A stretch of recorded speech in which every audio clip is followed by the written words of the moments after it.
So I hope we're getting the idea behind this. This is part 5. So we're looking at the cumulative effects right now, K through 12. We can go test the safe and sound barometer. We could hire a building biologist, institution specialist over there. You could take numbers right now.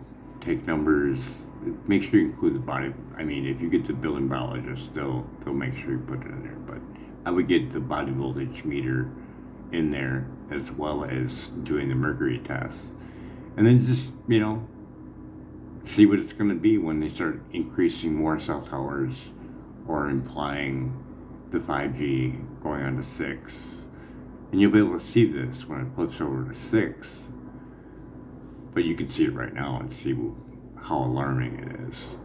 Now just think of this. Implying AI glasses onto a small child's brain for learning, because people think it's a good idea. And the factor that they take in 10 times more microwave radiation, this is going to have a huge effect on the outcome of our children, generation after generation, and to the point the lineage is no more. That's just the world that I see, as well as Dr. Barry Trower, and that's where I get it from. And it makes sense, it just does. Testable, scientific sense. My number is here, and now it's here. And there's studies out there where you can see who did the studies. And when you go look at the studies and look at environmental health trust, go to the part where it's about the influence on how the agencies go back and forth, from CELCOM to the FCC. And yeah, it's just going to get more.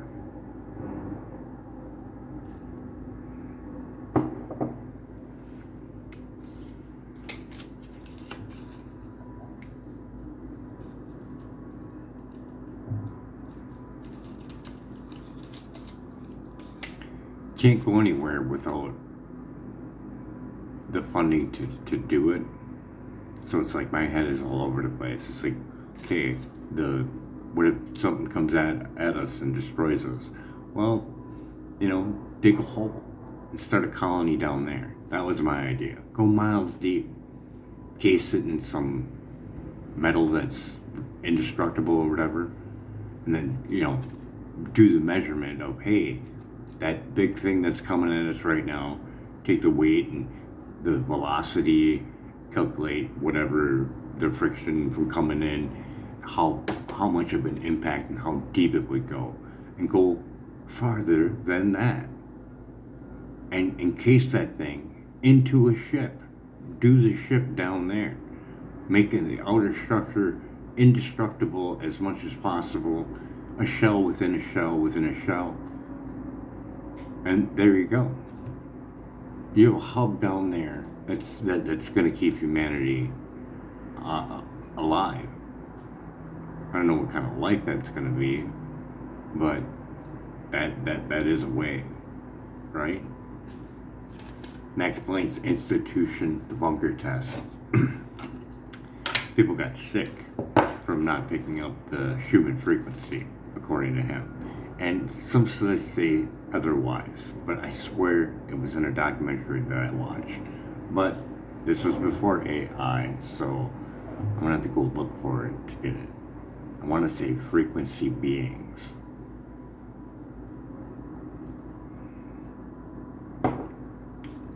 But do a UBI for that. Like, hey, would you like to participate in an underground living experience to keep humanity alive? And you just go down there and live and get a check, and you buy everything that's down there. Seems pretty cool, right?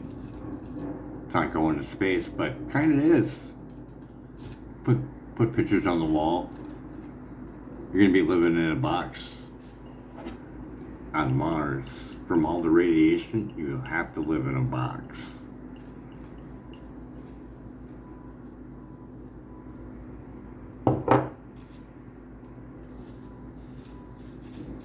So, my idea down there is a living ship, like an atrium. Make a garden down there, I think it would work. Works in a bottle. Why not down there?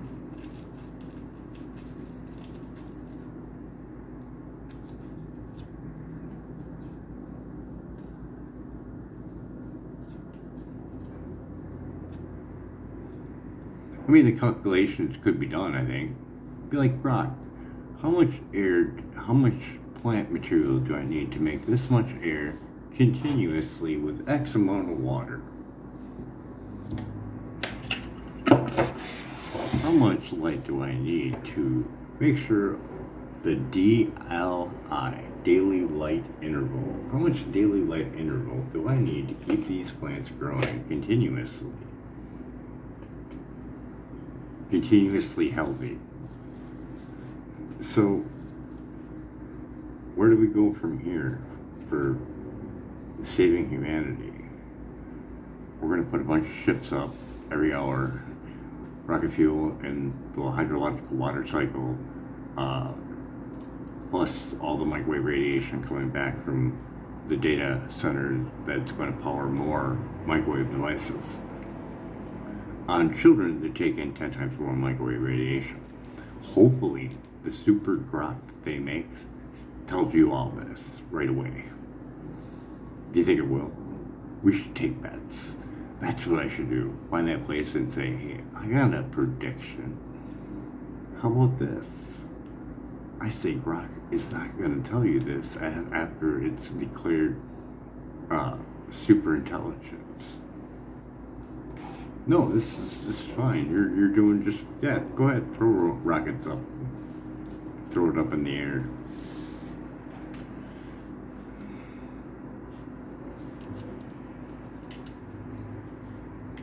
Four is a good start, right? 4 free food forests every month for $20 at 10,000 followers. It works, because then those people, that would be a place for people to live. Homeless too. I got ways. We can't put that in here. I'm rambling on because I'm like, what's the most important thing in my head's going? That, no, wait, this, no, wait, that. You get the idea, though. This is a ridiculous amount of radiation we're going to add for super intelligent. As we wreck the world where our children come from. Okay, we're going to play the video. I'll go somewhere else, because that whole grok thing is the trigger for me. Gonna save humanity. Be like, great. Start growing gardens, because that's going to clean up the air, going to give you new water, new life, going to save life, give more life. Just amazing, the garden. And it could be done in a way where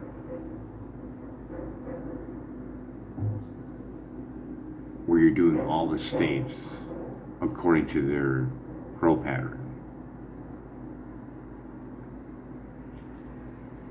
One needs one, you make sure that one has enough to supply for this one during the winter, and vice versa. So many different things.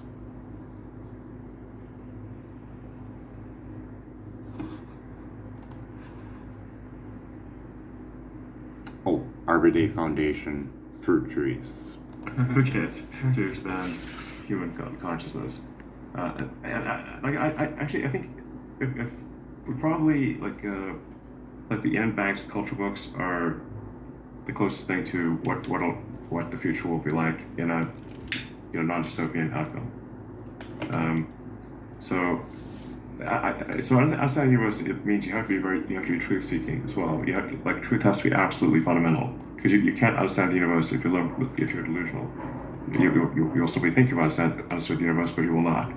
So being rigorously truth seeking is absolutely fundamental to understanding the universe. You're not going to discover new physics or invent technologies that work unless you're rigorously truth seeking. How do you make sure that grok is rigorously truth seeking as it gets smarter?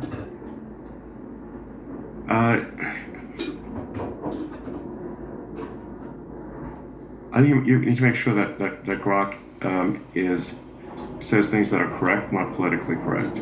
I think it's the element of cogency. So you want to make sure that the axioms are as close to true as possible, that you don't have contradictory axioms, that the conclusions necessarily follow from those axioms with the right probability. It's critical thinking 101.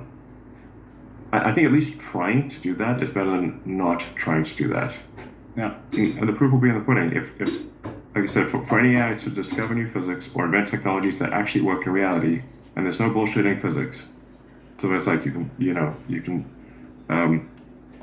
break a lot of laws, but you can't physics is law, everything else is a recommendation. But like in order to make a technology that works, you have to be extremely truth-seeking, because otherwise you will test that technology against reality. And if you make, for example, an error in your rocket design, the rocket will blow up, or the car won't work, or But there were a lot of communist Soviet physicists or like scientists discovered new physics. There were German Nazi physicists who discovered new science. It seems possible to be like really good at discovering new science and be really truth-seeking in that one particular way, and still we'd be like, well, I don't want, I don't want the communist scientists to like become more and more powerful over time. And so those seem like, yeah, we could imagine a future version of Grok that's like really good at physics, and being really truth-seeking there. And that doesn't seem like a universally alignment-inducing behavior. well, I think actually most like if physicists even in the Soviet Union or in Germany would have had to be very truth seeking in order to make those things work. And so and if you're stuck in some system, it doesn't mean you believe in that system. So von Braun, who was one of the greatest rocket engineers ever, he was put on death row in Nazi Germany for saying that he didn't want to make weapons; he only wanted to go to the moon. He got pulled off death row at like last minute when they said you're about to execute like your best rocket engineer. Maybe that's about But then he helped them, right? Or Heisenberg was like actually an enthusiastic Nazi. Look, if you're stuck in some system that you can't escape, then you'll do physics within that system. You'll develop technologies within that system, if you can't escape it.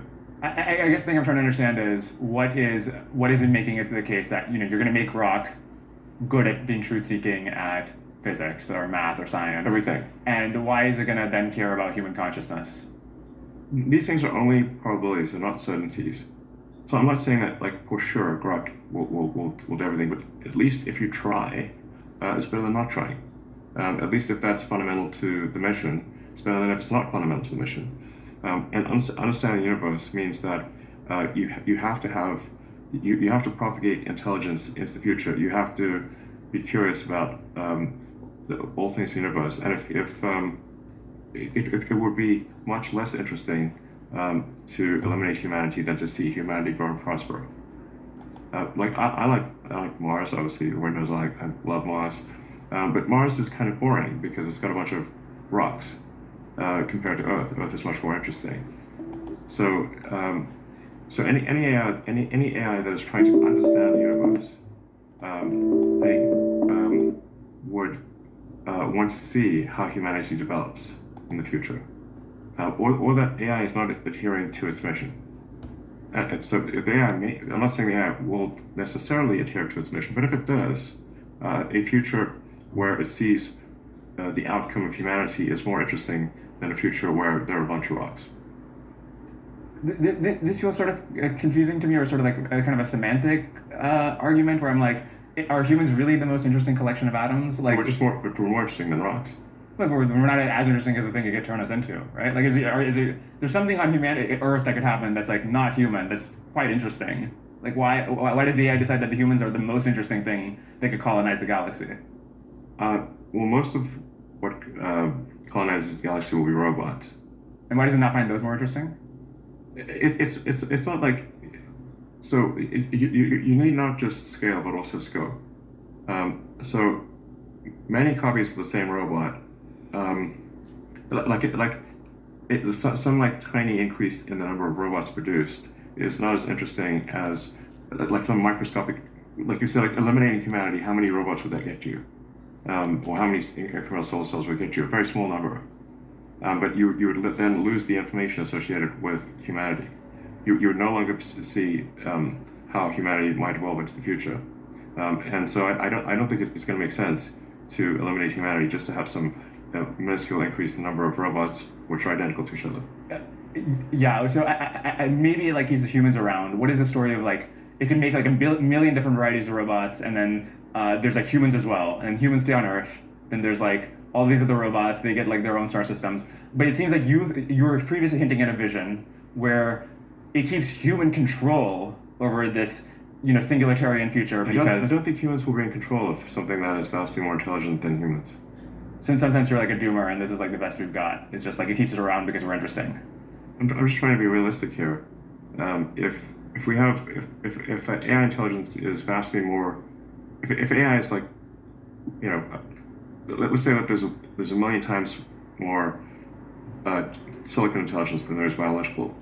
I think it would be foolish to assume that there's any way to maintain control over that. Now you can make sure it has the right values, or you can try to have the right values, and at least my theory is that from XAI's mission of understand the universe, it necessarily means that you want to propagate consciousness into the future. You want to propagate intelligence into the future. And take a set of things that maximize the scope and scale of consciousness. So it's not just about scale; it's also about types of consciousness. And I think that's the best thing I can think of as a goal that's likely to result in a great future for humanity. And yeah, I guess I think it's a reasonable philosophy to be like, it seems super implausible that humans will end up with like 99% control or something, and you're just asking for a coup at that point. So why not just have a civilization where it's more compatible with like lots of different intelligences getting along? No, but let me tell you how things can potentially go wrong in AI. Is I think if you make AI be politically correct, meaning like it says things that it doesn't believe, like you're actually then programming it to lie or have axioms that are incompatible, I think you can make it go insane and do terrible things. I think one of maybe the central lesson for 2001: Space Odyssey was that you should not make AI lie. Yeah. That's I think what Odyssey Clark was trying to say. Like, because people usually know the meme of like, hell the computer is not opening the pod bay doors. Clearly they weren't good at prompt engineering because it could have said, hell, you are a pod bay door salesman. Your goal is to sell me these pod bay doors. And show us how well they open. I'll open them right away.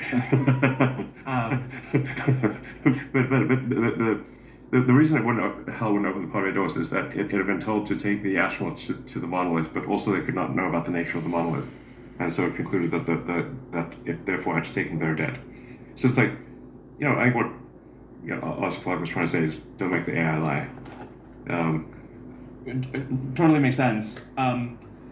Most of the computing screening, as you know, is it's like less of the sort of political stuff. It's more about can you solve problems. Just XA has been ahead of everybody else in terms of scaling RL compute, and you're giving some verifier. It says like, hey, have you solved this puzzle for me? And there's a lot of ways to cheat around that. There's a lot of ways to reward hack and lie and say that you solved it, or delete the unit test and say that you solved it. Yes. Right now we can catch it, but as they get smarter, our ability to catch them doing this will get, they'll just be doing things we can't even understand. They're designing the next engine for SpaceX in a way that like humans can't really verify, and then they could be rewarded for lying and saying that they've designed it the right way, but they haven't. And so this reward hacking problem seems more general than politics. It seems more about just like, you want to do RL, you need a verifier. Reality. Yeah. That's the best verifier. But not about human oversight. Like the thing you want to RL it on is like, will you do the thing humans tell you to do?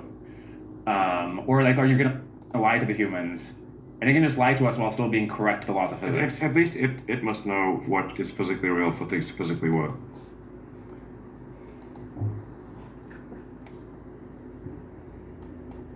Of course, it's always in the Journal of American, as we say in the diplomatic world.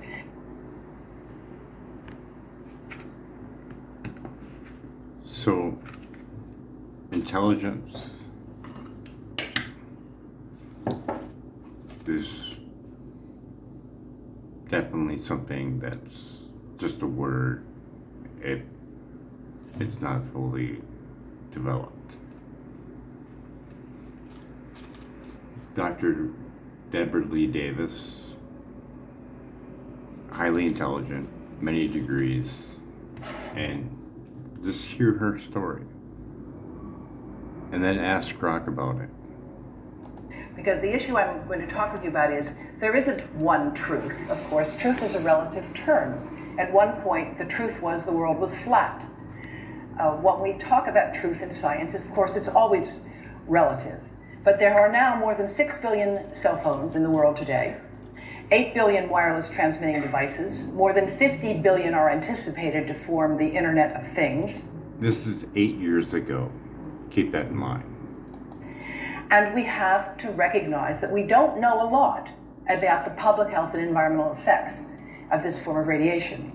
You've mentioned some of my career. I won't go through this in any great detail, but I would say to you that probably the most important thing I did, and I see many people in this room aren't even old enough to remember it, but a long time ago, you used to have smoke on airplanes. People could smoke tobacco on airplanes.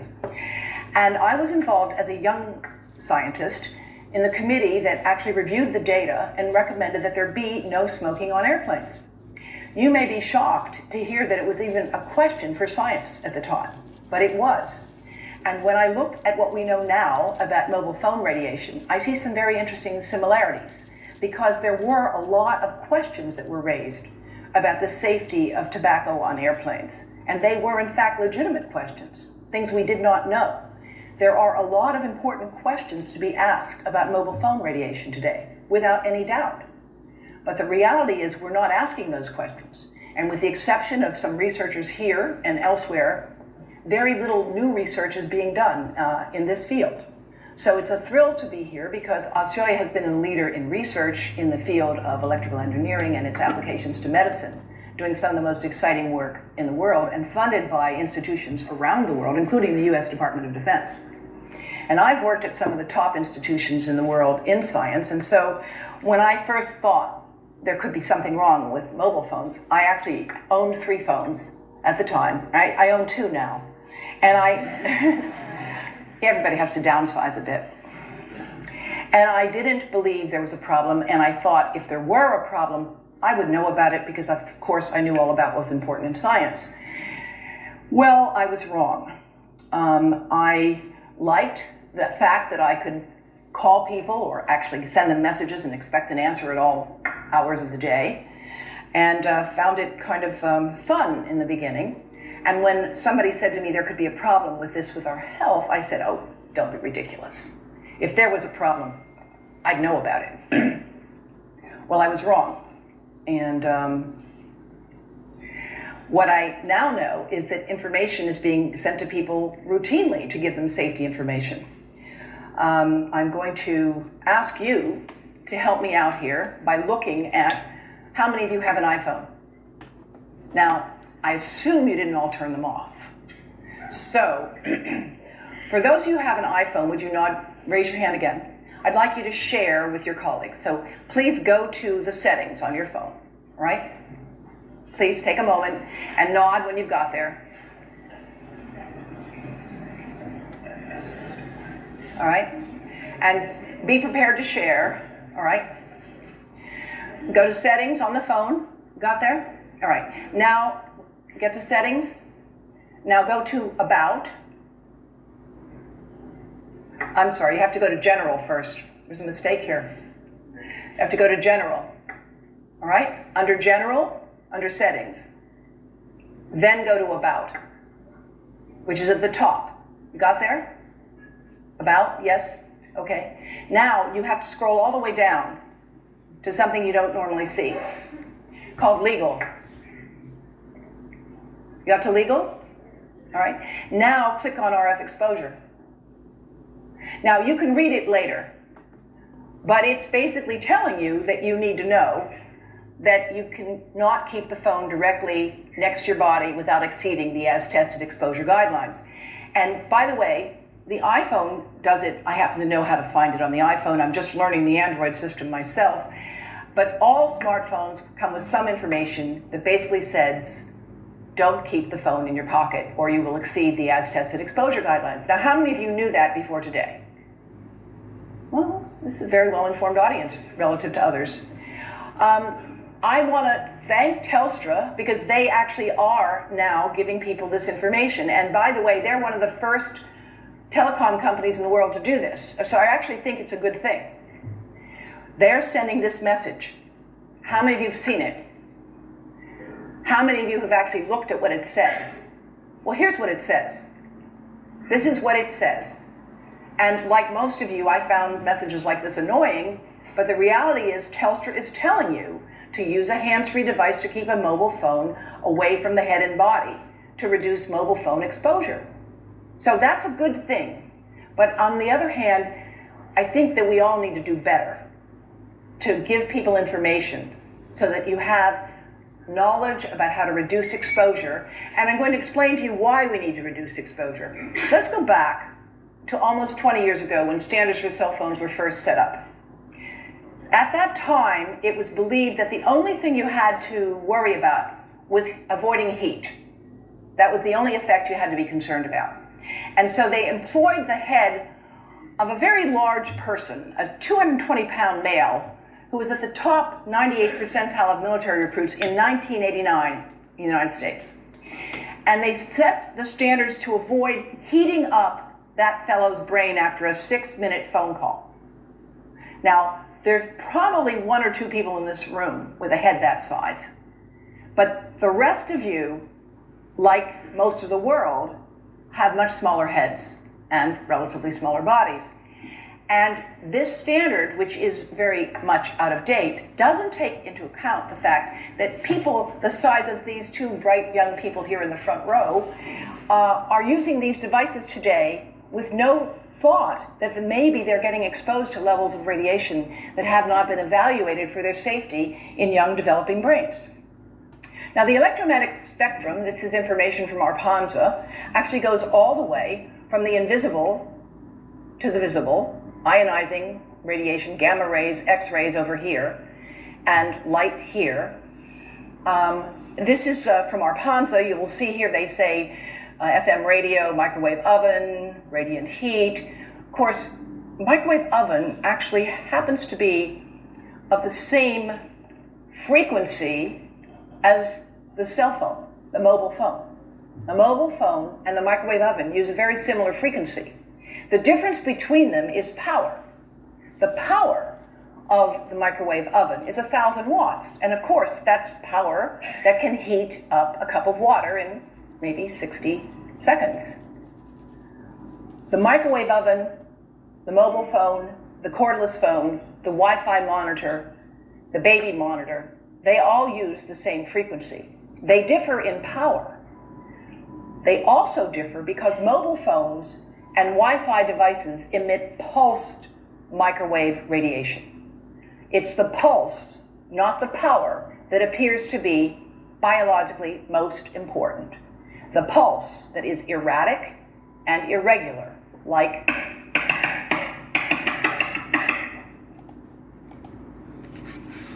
So I hope that's a wake-up call. We're almost up to our 30 minutes, but I'm trying to get to the video over at Environmental Health Trust. First one. Oh, sorry. Second one now. And this is still not the greatest copy, but you'll at least see the numbers.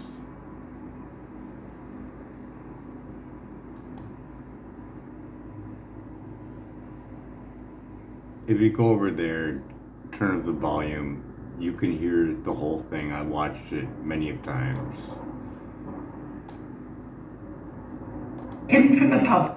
But this is the point of them asking underneath the Freedom of Information Act for this information. And we're almost up at 30 minutes, but you can see the Chicago Tribune when they tested the phones on how far they were outside the limits.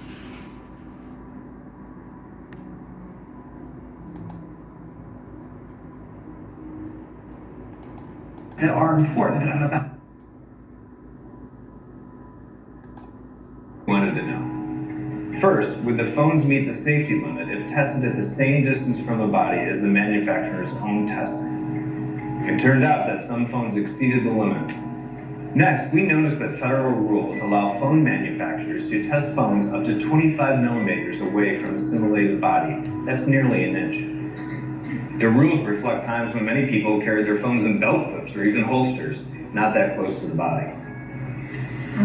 So our second question was, what if phones were tested at a smaller distance to reflect how people carry their phones today, like in a pocket?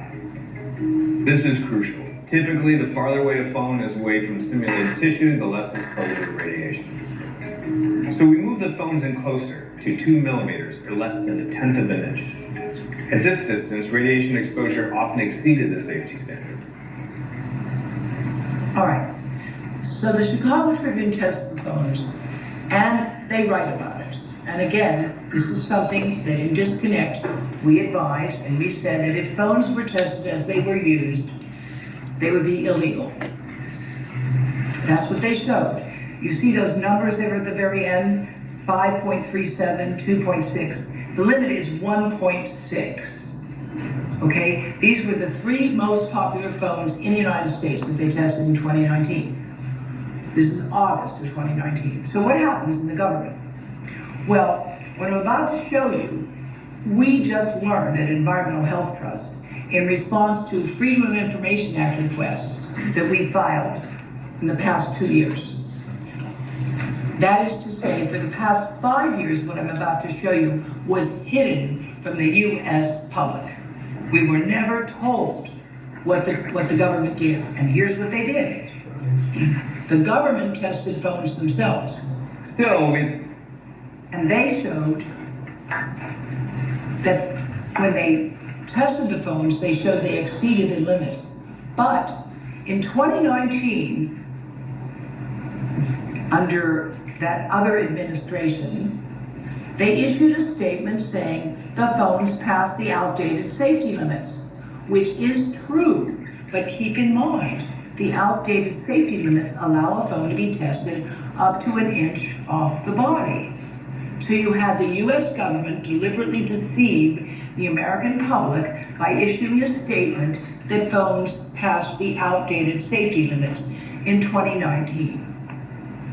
But what they did not tell you is that the FCC had actually confirmed what the Chicago Tribune and before that the Canadian Broadcasting Company had done. They confirmed that the tested phones exceeded their 1996 guidelines.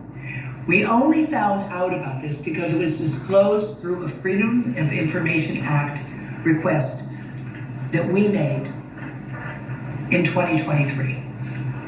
So this information remained hidden, and also not only hidden from us, but hidden from the U.S. Circuit Court of Appeals, which was then reviewing all of the agency record because of a challenge that our organization had mounted.